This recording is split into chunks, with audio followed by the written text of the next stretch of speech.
Bonjour, alors dans cette vidéo nous allons faire la correction de la connaissance qui s'intitule structure des systèmes. Pour aborder cette notion, je me suis inspiré d'un sujet qui est l'aspirateur autonome. Donc ça c'est un objet qu'on arrive à trouver de plus en plus maintenant, peut-être même que vous en avez chez vous, on en trouve un peu plus sur le marché. Il y a de toutes marques, de toutes technologies complètement différentes, mais on va essayer de voir le principe général de cet objet. Alors, pour ce faire, je me suis donc inspiré, normalement vous avez eu ce sujet-là, voilà, avec ici concernant les fonctions, un peu de chaîne d'information, chaîne d'énergie abordée, et un tout petit peu de programmation entre guillemets à voir dedans. En tout cas, tout au moins une notion de logique à apporter là-dedans. Alors, la première question, c'était énoncer le besoin auquel répond cet objet. Alors en fait, en tant que vous, utilisateur, quel est le besoin d'avoir créé cet objet? Pourquoi s'en servir? Et bien en fait, tout simplement pour nettoyer une pièce de façon autonome, d'accord, à l'heure définie par son utilisateur. Grâce à cet aspirateur, en fait, on peut passer l'aspirateur sans être à la maison. Du moment où on programme une heure, il va passer et il va faire ça tout seul. Ça évite d'avoir le bruit constamment, parce que c'est quand même assez bruyant. Même quand on passe aspirateur manuel, hein, c'est quand même assez bruyant, donc ça évite, on va dire, toutes les contraintes liées au fait de passer l'aspirateur. Là, ça se fait de manière autonome, ça se fait tout seul, et on peut programmer l'heure, donc voilà. Ça, c'était la notion de besoin. Ensuite, il fallait compléter donc cette... non, pardon, il y avait une deuxième phase, donc c'était expliquer l'influence sur la fonction, la présence de capteurs et ainsi de suite. Donc là, pour ça, je vais utiliser une petite ardoise.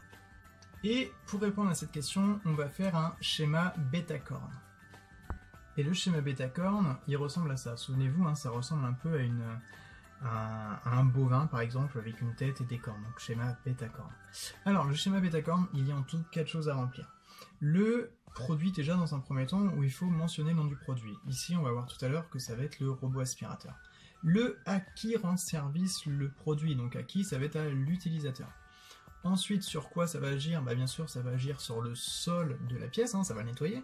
Et dans quel but? Bah, de nettoyer une pièce de façon autonome à l'heure définie par l'utilisateur. Donc là, maintenant, je vais vous montrer la correction.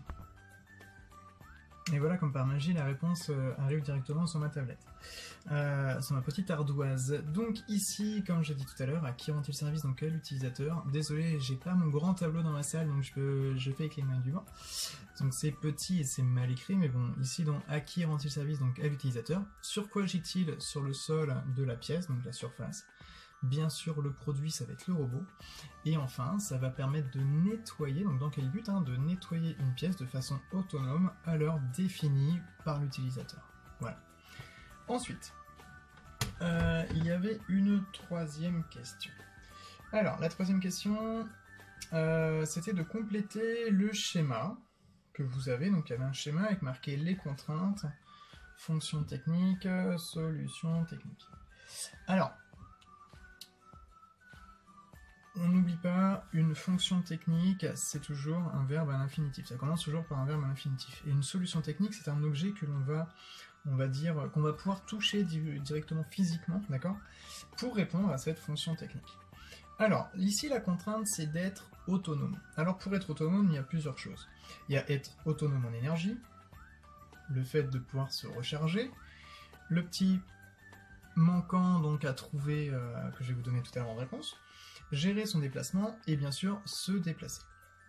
Alors, pour être autonome en énergie, ça je pense que vous avez tous compris, lorsqu'on parle d'énergie et d'autonomie, on va parler de batterie. Je ne vais pas voir le mot pile parce que si vous mettez des piles dans un aspirateur, vous allez en manger énormément des piles, donc ça sert à rien, autant prendre un peu plus gros, ça s'appelle des batteries. Ensuite, pour pouvoir se recharger, en fait, l'aspirateur, pour se recharger, il va directement à une base de recharge. Donc là, c'est sa base de recharge. Là, on voit capteur d'obstacles. Alors, le capteur d'obstacles, ça permet en fait d'éviter les obstacles. Parce qu'il faut savoir que le robot, lui, ce qu'il va faire, il va constamment avancer.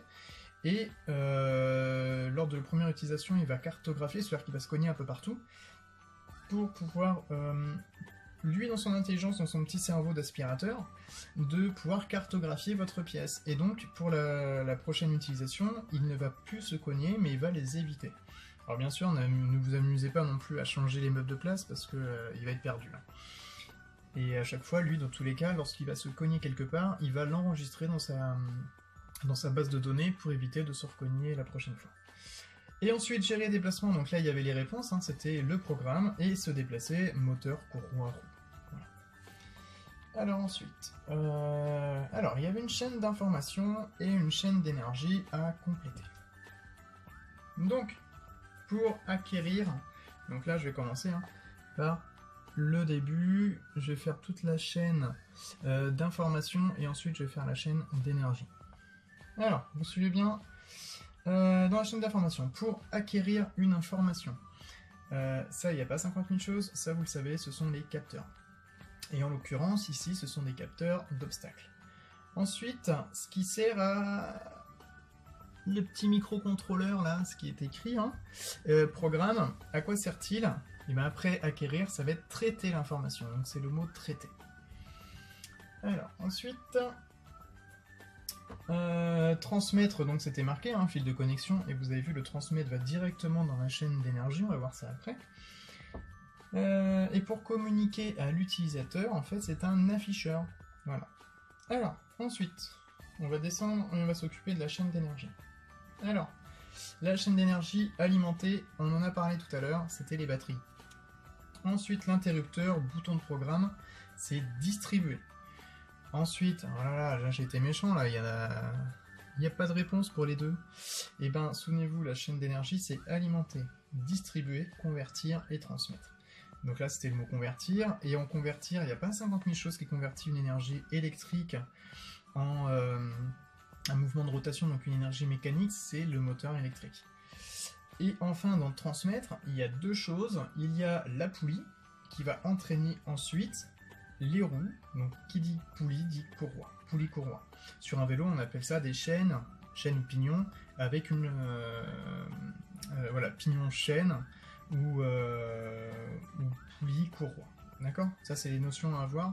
Poulie-courroie, et pignon, ou plateau, pour un vélo, pignon-chaîne. Voilà. Ici, en l'occurrence, il n'y a pas de chaîne, c'est une courroie, donc poulie-courroie.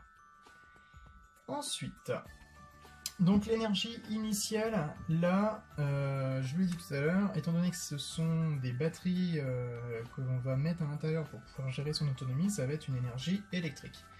Et enfin, l'énergie finale, donc qui est là, d'accord, c'est une énergie mécanique, poulie-courroie. Donc, il y a un mouvement de rotation qui va être quelque part, peut-être même de translation, mais là c'est plus de la rotation en fait pour faire tourner des roues. Donc nous sommes sur une énergie mécanique, du moment où il y a un mouvement, c'est mécanique comme énergie. Alors ensuite, il y avait ce petit algorithme. Donc en fait là on va voir un peu la logique de... Comment je peux rappeler ça? La logique que vous pouvez avoir concernant la programmation de cet aspirateur. Donc on va compléter cet algorithme. Alors, je vais lire l'énoncé parce que pour vous aider, il y avait en même temps... J'ai ramassé mon petit ardoise qui voulait se faire la malle. Il y avait un petit tableau avec des propositions. Voilà. Et il fallait essayer de trouver des choses dedans. Alors, déjà on va refaire un petit point concernant un algorithme. Déjà un algorithme, ça, il y a toujours un début et il y a une fin. Ou alors on va reboucler au début. Il y a trois symboles à retenir à l'intérieur d'un algorithme. Il y a l'ovale, ok? Un ovale c'est pour le début ou la fin. Ici, à vous de voir où est-ce que l'on est. Est-ce que l'on est au début ou la fin, sachant qu'un algorithme commence toujours par le haut et finit par le bas. Il y a peut-être un indice dans ce que je viens de dire. Ensuite, la forme d'un losange. Le losange, c'est une question.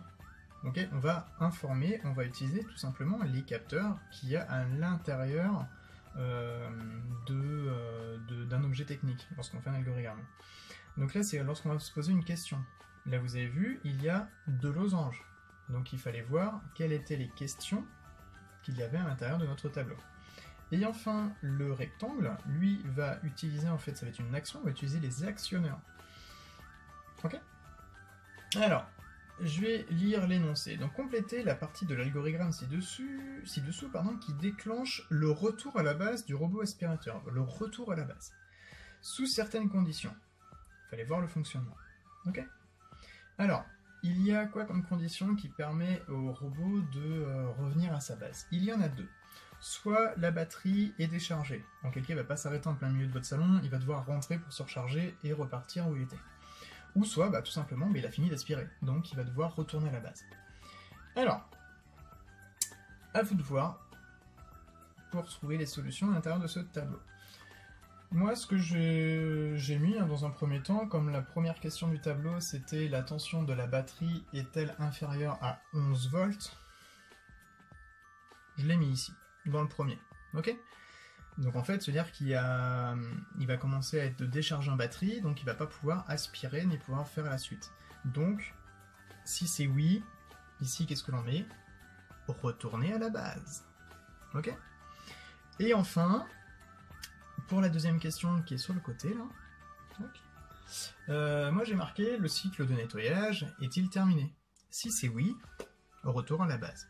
Et ici, c'est pas le début, c'est la fin. Donc là, il fallait marquer fin. Donc je reprends. J'espère que vous arrivez à bien voir qu'il n'y a pas trop de reflets. Ici, vous me mettez la tension de la batterie est-elle inférieure à 12 volts? C'était écrit ici.